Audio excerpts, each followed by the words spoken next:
We are talking. The Last of Us. Yes. Season 1, Episode 8. When We Are in Need. That was the name of this episode? Yes, exactly what the preacher was telling his people. When we are in need, he will come through. And he has a funny way of coming through. Who's that he was talking about? He was the poor man's Negan right there. From The Walking Dead. When I watched this, I think, man, are they going to get to some new stuff that wasn't done on The Walking Dead? I mean, I'm not saying I hated this episode because I liked it, but no, Dave, I knew as soon as I got to this part, because this is again straight out of the game as well. This is a trope that they've not only done in The Walking Dead, but they've done it in the Book of Eli. Excellent movie if you gentlemen haven't seen it yet. They did it there, post-apocalyptic thing. They did it in, I think it was called the Walk or something. Oh my gosh, I can't remember what the name of it was called, but it was basically about a dad traveling with his son from one side of the country to another, and it was after some apocalyptic event, and they didn't state what exactly had happened. And of course, they run into cannibals. But yeah, that's literally a trope in every post-apocalyptic thing. I was going to bring up tonight with Keith. Did you played Fallout New Vegas, right? Oh yeah. Yeah, and of course, they've got an entire faction of cannibals, because of course they do. It's literally it's not even The Walking Dead weren't even the first ones to do it. And it was funny because... It's such a trope. Mm-hmm. Having not played the game, I didn't know they were cannibals right away. As soon as they brought in that meat, and she said, what is it? And he's like, it's venison. I was like, no, it ain't. There was a pause. There was way too long of a pause there, yeah. Yeah, The Road. That's it. Finally, Phantom. The Road. Thank you. Such a good movie. And I watched. I don't know if you guys watched after the credits, and they have all those things where they're describing why they made the show, and what they did with these episodes. And when I'm watching it, I'm thinking, I mean, this is going to sound like a put down. It's not. I'm just making an observation. When they're on there talking about that kind of thing, all right, you expect Joel to come in and save the day after he gets a shot and she's in all this trouble, and you don't see Joel for a while. And you're expecting him to come in and be the hero, and he goes, we wanted to stay away from that. And I'm like, that's not a surprise. I did not expect that. We're going to have to see her, hold her own at some point. And I think that's what this episode was about. But the way they were talking about it was so profound, and nobody had ever done this before. And that's the kind of thing, because they did that in the game as well. And I think that's what he was trying to say is back when they made the game, at that point, we're talking 2013, around that time. It probably would have been a slightly more, a bit of a twist, right? If you think about it, in most of these kind of action adventure type stories, whether it's a book or a TV show or movie or whatever, whoever is the main character of the story, they're the ones who come to save the day. Mm-hmm. And so, yeah, it would stand to reason that we watch Joel start to become more conscious. We see him trying to find out where she is. And we would think, based on what they're setting up, oh, of course, he's going to come in, he's going to save her at the last minute. And then when he doesn't, when she ends up having to, snap and go psycho, in that case, it was a bit of a twist. At least it was for me the first time that I saw it. Because I really kept thinking at the same time, I thought exactly what they expected me to think. I really thought Joel was going to come in and save her at the last minute. And he might mentally save her, especially with everything she's gone through. I think he does kind of save her at the end. When she comes out and she just did what she did, and he's like, it's okay, baby girl, I got you. Right. I think she was almost lost. That line wasn't in the game. That was in the show, and I thought it's so much better. It was a callback to him calling his daughter baby girl. And I was like, damn. I like that. I'm glad they did that. Now, you can see almost her coming back, focusing again on what, it's Joel. What she did is probably going to haunt her for many episodes, maybe the entire show, because what she's had to gone through as a teenager, you don't really come back from that. She's going to be a lot like Joel, who we saw Joel and how he can be this episode. He's no good guy. Yep. He's definitely not a good guy. Yeah, that's another thing I wanted to mention is that, like, we're viewing this from their perspective, you know, and that makes them the protagonist. But you look at it, they aren't the most wholesome people either. You know, they're doing what they got to do to survive.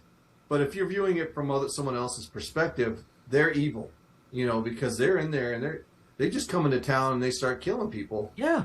You know? And I've noticed that about this, that I don't think I remember in The Walking Dead, so correct me if I'm wrong, but the people that we followed in The Walking Dead, was it point guns first and ask questions later in The Walking Dead too? Yes. Oh my god, like, I'm so thrown off by that's how it's every encounter. Every encounter is somebody is going to die. Because you never know. It's like, I guess because The Walking Dead, it's been so long since I watched it, I don't remember it being that psychotic, but wow. Yeah, and another thing it did that The Walking Dead did was it's kind of shifted away from the zombies. Oh, yeah. It's more about the societies that have been created in the wake of this terrible tragedy. And Wait, zombies? I thought they were vampires. Oh, okay, good. You know, it's kind of shifting away from that too. And I think that was a problem with The Walking Dead, is that they towards the end there, they just totally phased out like the zombies. You know, it was just about the rebuilding of society. And I hope they don't go that far with this. You got to keep them in focus, because then her being immune to it means something, because they're still out there, you know. And coming up with a cure would mean something if there's still a main factor in the show. Oh, yeah. You're right, Fatherly Fandom. There's my new Attack on Show hoodie. Just came today. Still waiting on my Fatherly Fandom hoodie. That should be coming in the mail here soon. So I'll probably be wearing it Thursday night as long as it comes. But, you know, when the preacher guy was talking to Ellie about, you have a violent heart. I know you do, because I have one too. I mean, he does. So does Joel. And I think they have not shied away from showing that. And I think that is a great way to go. They're not, you know, trying to, hey, they're great people, you know. They're both. Like, Joel could have very easily tied up those guys and said, I'll tell your boss where you're at once me and Ellie are out of town. But he killed them. Well, he was still sick. Yeah. He was still very sick when he did that. Yeah. And I just like that. Got to change the logo. I can't find it. I was looking for it. I know. I don't have it in my sources right now. I don't know where it went. You son. I know. I swear it was in there. I think Doug got in there and was deleting stuff.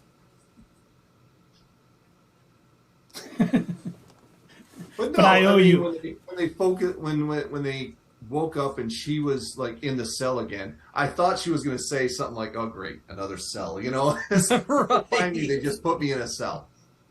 You know, and this is so normal for her at this point. Yeah, but then back to your point, Keith, is that like this is what she's used to. You know, you say she's been through so much as a teenager that she doesn't know any different. You know, this is her whole life. She never got to experience life before the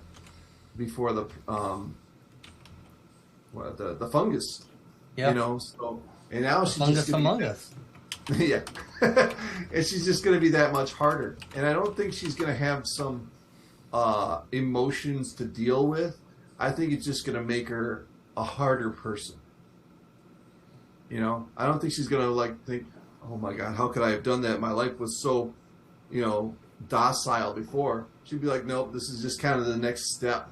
You know, I've always been hard. Now I got to get harder. Yep. Well, remember what Joel said to his brother when his brother was like, we murdered people. We did what we did to survive. You know, he's justifying everything they did, no matter how violent, no matter how bad, because, hey, we had to do it to survive. It's like when they ran into that Native American couple. Yep. Like you said, Dave, to them, they're the evil people. They broke in the house, they stole a rabbit, and they're pointing guns at them and like, did you make them soup? Yeah, I made them some soup. You know, they're like good, decent people. But once again, Joel and now Ellie both have this violent, you know, violence coming out. The ends justify the means, and especially thinking that it's all Ellie about is survival at this point. yeah. Well, and Ellie being infected and hopefully being able to cause a cure. But I love that she used her being effective to probably save her life in this episode.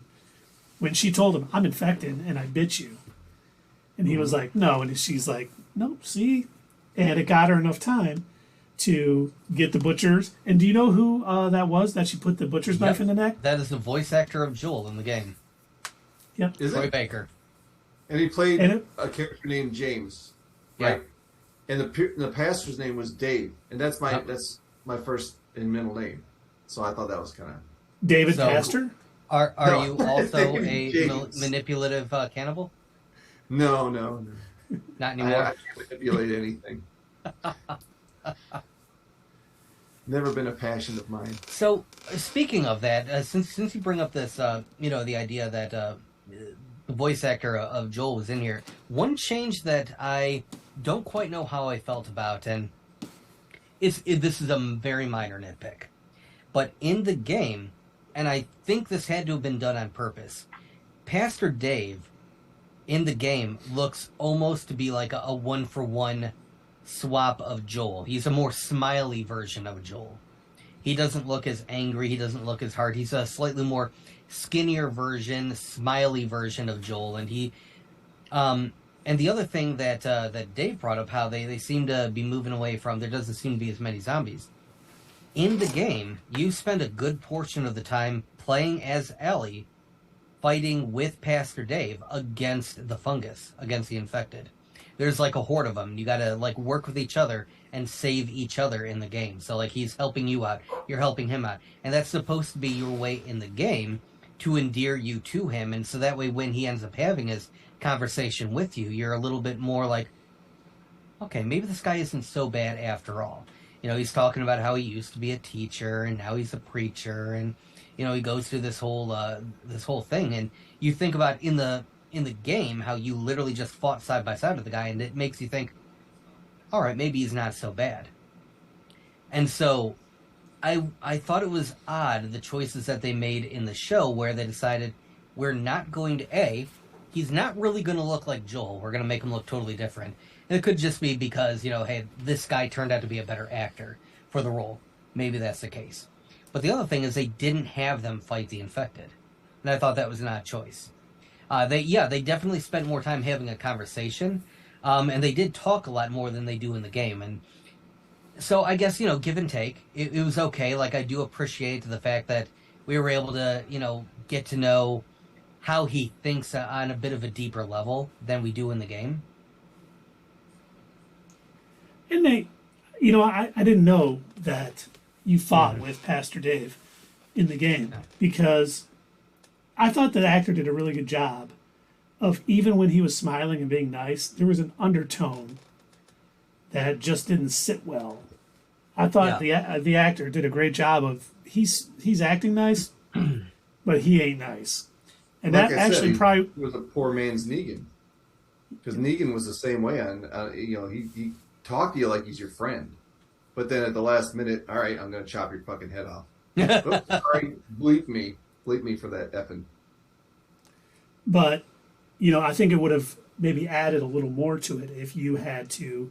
He saved Ellie's life. Ellie saved his life in this battle with the mushrooms. That would have probably been a little better. I didn't know that. I did, and I found out. I was going to ask you tonight, but I did find out that you do play as Ellie.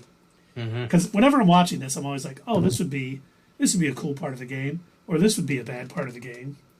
But I was thinking, as Ellie, as if you're controlling Ellie, which I found out you do, at least you don't have the Ellie character probably wandering off when you're trying to be quiet. It's like, where's she going? Because in video games, whenever you got to lead somebody, they always do the crap you don't want them to do. Normally, she does do that, especially in the beginning parts of the game. She does that a lot.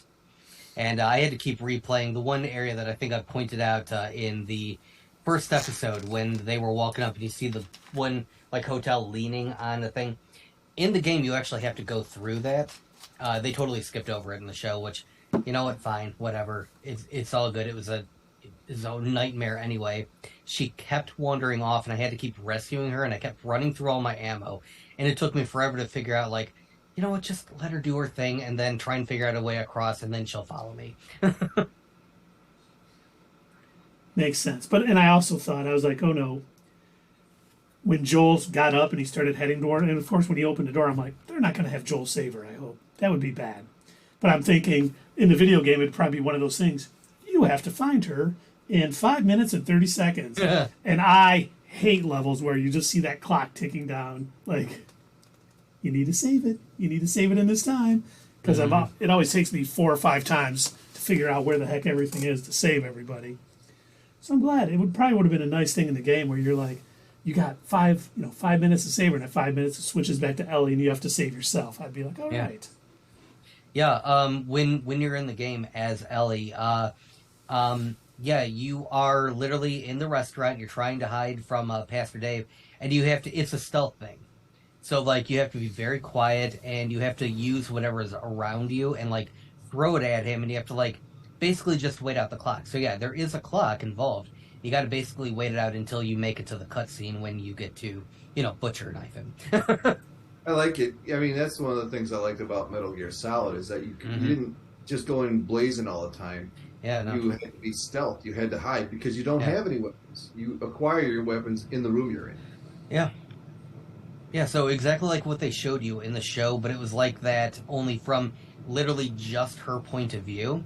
So that is, again, one thing that I do appreciate about the medium of this show is the fact that they're able to keep switching back and forth to showing you Dave's point of view, and you get to hear him monologue a bit more. And then they switch back to Ellie, and they switch back to Dave. And I loved the back and forth because, again, now it makes the scene, it almost adds more of a heavy feeling to the situation. Whereas in the game, it's literally you're just like you're either first or third person, depending on how you switch the camera, as Ellie, and you're just sneaking around, and yeah, you can kind of hear Dave, but you're not focusing on what he's saying because you're trying to find what you're going to throw at him next or hide from him and make sure that he doesn't catch you, and then you have to start the scene over again.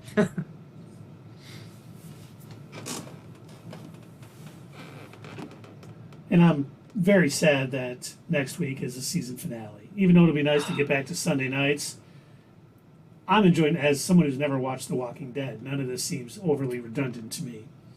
And I am absolutely, as a Pedro Pascal stan account, it's nice seeing him, especially when he's in it, acting. Yeah, I mean, one big difference in this show between that is that, like, at the end of the show, it's always just those two. Yeah. Walking Dead, it cast thousands. Mm-hmm. Well, it is The Last of Us. Yeah, the last two of us. Right. Because anybody we meet, we're going to kill them anyway. Yeah. Just the two of us. Sorry. Like, Sorry, everyone. Yeah, this whole episode was... okay, so can I have a bit of a nitpick corner again? Do it. Oh, we got a graphic for that. You got a graphic for that? We'll just go into tangent time. Okay, so in The Last of Us, in the show, so they don't really harp on this too much. It's mentioned in the game, and it's like the whole thing with the deer and everything.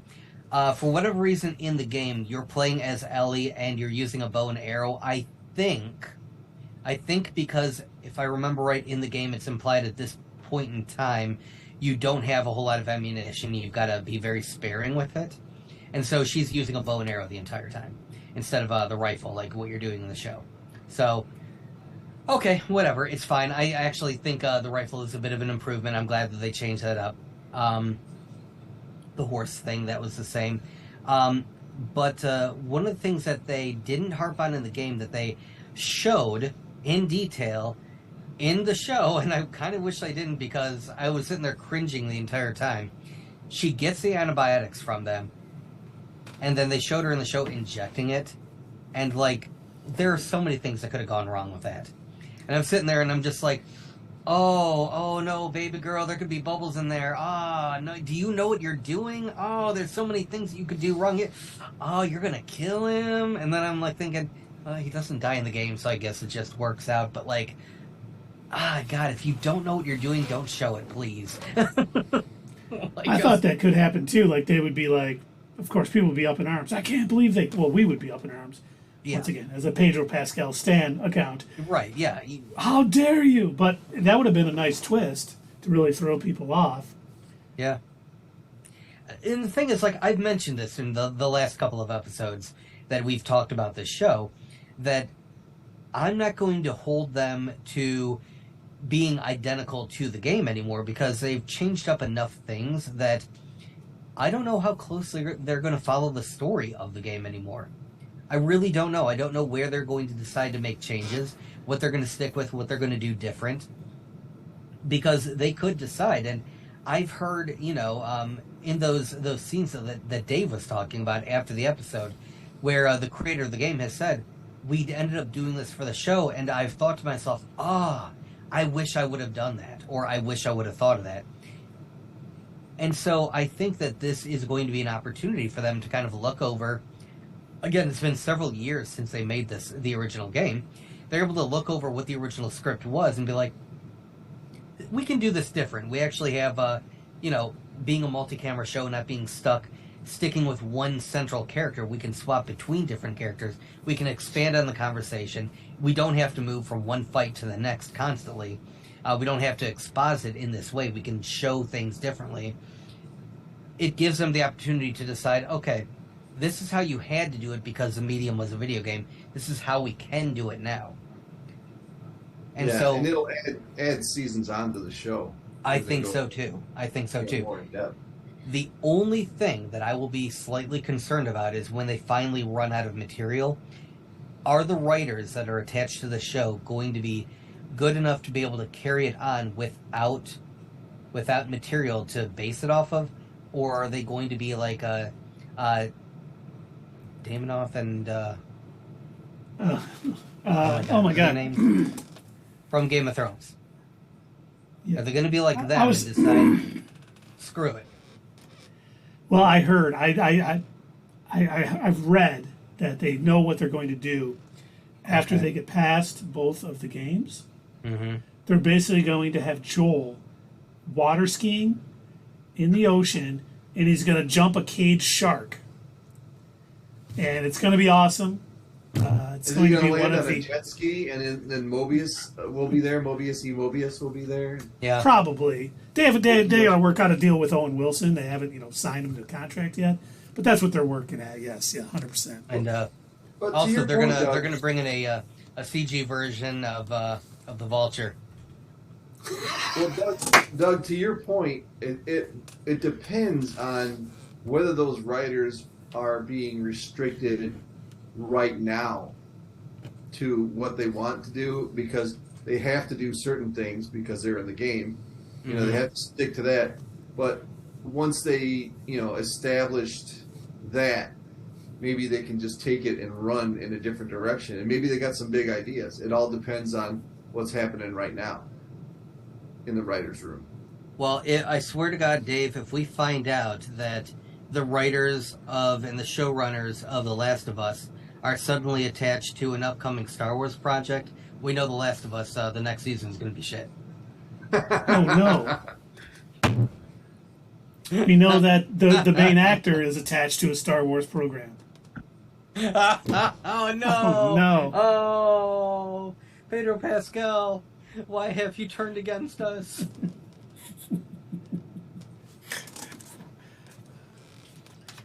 I'm waiting for him to slip up in the show and be like, Ellie.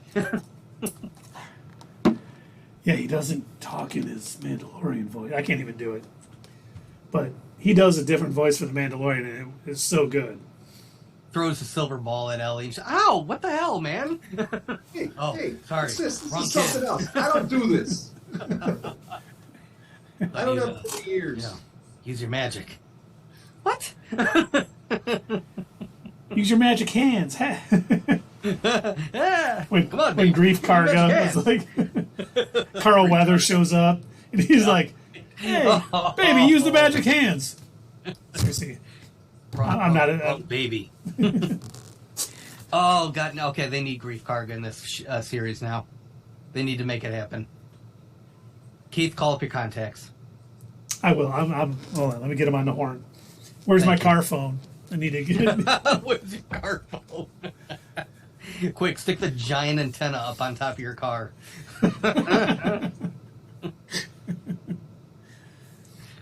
No going under bridges. Those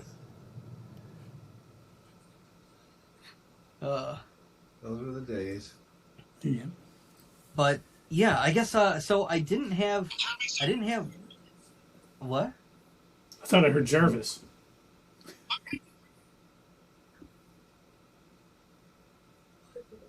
Oh, it's Pickle Rick. Okay.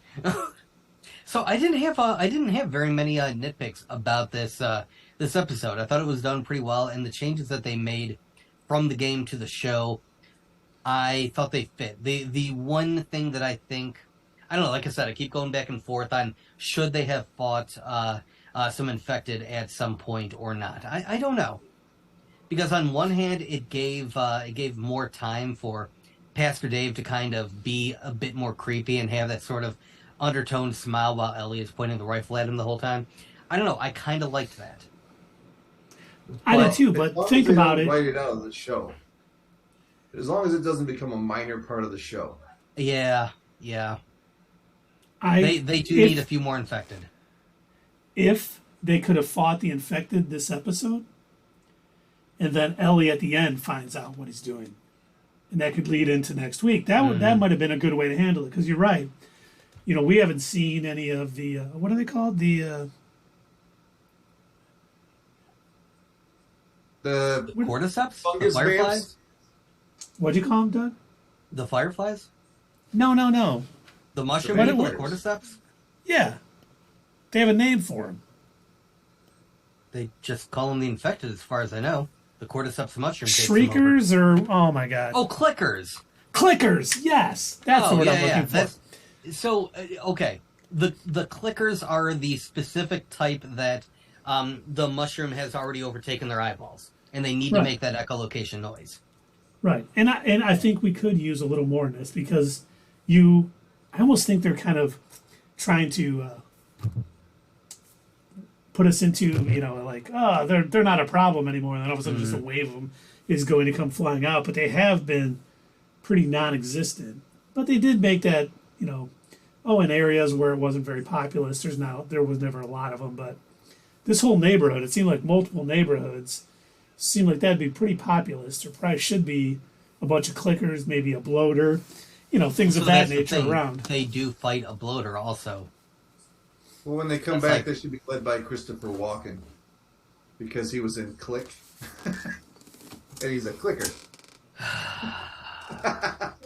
You were like, did someone cash in a dad joke? That dad joke. Yeah, nobody even paid for that dad joke, Dave. You just gave that away for free. Well, we've got a very limited number. They're endangered, Dave. You can't just be throwing them out like it's nothing. The economy, Dave. Think of the economy. He could walk out and say, "I've been searching for an hour for the bastards that brought me here, and it's clear to me now they're gone." Are they going to try and eat him then? No, he'd be the last talking clicker, I suppose. So hey, let's talk. We kind of vaguely mentioned, but let's talk a bit about this cult and how they're different from what we've seen so far from these different groups, right? So in other episodes, we've seen gatherings of people where, for instance, we saw Fedra, where everybody's kind of under this sort of the fist of the federal government, and they so much as they try to leave, they're hung. Like we see, in the first episode, we see people being hung. We see them executing children and throwing them on burning piles, and you have to do horrible grunt work in order to just get a meal. And they train kids into you're either going to be cleaning out the sewers or you're going to be an officer, maybe, depending on how we feel about you. But then on the other hand, you've got what's her name? Her group that overthrew their Fedra, and they were a bunch of psychopaths, and they were as bad, if not a little worse, than Fedra. is they had this idea that they had to find this one guy, and it was like, if we, we're going to ignore the pile of clickers that we know are hiding underneath the ground, so we can go after this one boogeyman. And then you've got Joel's brother living in the... Yeah, right. Then you got Joel's brother who's living at, he's a communist. And it was the best place to live. Right. Everyone was... And I did think it was funny because you talk about the cult. And they did a really good job of, like, everyone is just getting just a little bit of soup, and he got a big plateful. And you see that so common in religion today, where it's no longer about, hey, let's help everybody. The meek shall inherit the earth, all this stuff. It's, you see these pastors with 5, 6, 7 private jets, huge homes, living. They're not helping the poor. They're not helping the starving anymore. And they just, when they brought that plate out, when the mom whose kitty slapped brought the plate out to him, and it was so full of food, I was like, man, that is so well done. They didn't call a bunch of attention to it. They just kind of sat it there just to kind of show you what kind of leader he is. He doesn't care about his people. No, not at all. That's a metaphor for capitalism. It is. It absolutely is. Absolutely. It absolutely is. You're right, Keith. He doesn't care about his people. He cares about his next meal. I noticed he was like... his people are his next meal. Hey! He's like, Ellie, you're looking a little too lean. Come on, please eat. Please eat. You need to be healthy and delicious. You're delicious. So, again, I want to go back to... I keep bringing up... I love post-apocalyptic movies. It's just one of my favorite genres. So I want to bring up the Book of Eli again, because, again, they did this also in a very excellent scene, where Eli and his companion, who's played by what's her name from that '70s show, married to Ashton Kutcher, Mila Kunis. Mila Kunis, yeah. So he's with Mila Kunis. And they stop at this house, and they say basically almost the same thing, like, "Oh, you young girl, oh, you poor young girl, you look like you're so thin. Could you go for some, something to eat?" And she goes, "Oh yeah, of course, sure." And it's just this nice, friendly old couple, and they're living in their house. It looks like it's untouched. Basically, it looks like the apocalypse somehow has not done anything to their house. They're playing records. They're listening to the radio, and they're, serving food, and they're like kind of in the middle of nowhere, and you can tell Eli, the main character, he's a little wary, like, these guys are in the middle of nowhere. Where are they getting this food from? And they serve them a plate of meat that's, a little off color, and then he notices their hands are shaking, and all of a sudden it starts to trigger. That's human. That's human. We need to get the hell out of here. And so he immediately says, nope, I'm sorry. Thank you very much. It's been wonderful meeting you. We need to go. Hurry up. Let's go. And you can tell that they are attempting to fatten them up a bit, trap them, and make them their next meal. And he knows that this is what they're trying to do, so he immediately pulls their weapon on them because, like, I'm not falling for this. And that... In that movie, you can tell clearly this is not the first time that he's encountered other cannibals. And so I love the fact that they do things like what Keith pointed out, where they bring out the tin of meat, and the woman says, "What is that?" And then there's that bit too long of a pause. Venison. Well, and you think too, okay, at first you're like, maybe it's the deer that Ellie shot, and they cut, but then they drag the deer, and the thing, it's like, deer in, that ain't deer. But you're looking at tricep. You're looking at those perfectly cut cubes in the last one. It's like, I don't know about that. I don't think that's deer meat. I think the people there know. I think they do too, and they're just I'm pretty sure they do. And I think they're all lying to themselves. Yeah. I've heard that once you have human meat, you never want anything else. I'm glad the real Dave is locked in Doug's basement, because Squirrel Dave... Look, Squirrel Dave can't help. He's got an evil taste. I'm from Well, it's another not planet. cannibalism Whoa. to us. Yeah, it's not. Right. If It's he not ain't human, it's not man. cannibalism. It's a delicacy. It's like eating underwater They bugs. wanted to eat you, boy. They ain't never had Terran before. Oh, stop trying to hold that over my head. They weren't going to eat me. That was a tremendous Michael Rooker impression. Dave breaking Nice. out Christopher Walken, you breaking out Michael Rooker. Nice work, gentlemen. Michael Rooker, also in The Walking Dead. Yeah. For a very Also, short period of time, an incredibly short period of time. I think he had like 6 episodes. Was it that long? God, it felt like shorter. Wait, Sarah, what do you mean you want the real Dadpool back? Yeah, That's right not the here. real What are you talking Dadpool. It's right over his shoulder. about? I see a signature down there in the corner. We're gonna need an explainer on that, Sierra. Yeah. And if you noticed, Captain Keith. Oh, gotcha. The real Dadpool is locked in Doug's basement. Oh, She wouldn't talk about the picture. Oh. Right. yeah, that is a painting of the real Dave, the real Dadpool, who is in Doug's basement. Well, look. To be fair, To be he's fair, enjoying it. He's kind of into it, okay? So, who am I to judge? hey, it's 3 meals a day. You know, he didn't have to He do said anything. it's the longest vacation he's ever had. He never It's gets a very break, relaxing. never gets time to himself. So nice of you to give him a TV, too. Oh, yeah, of course.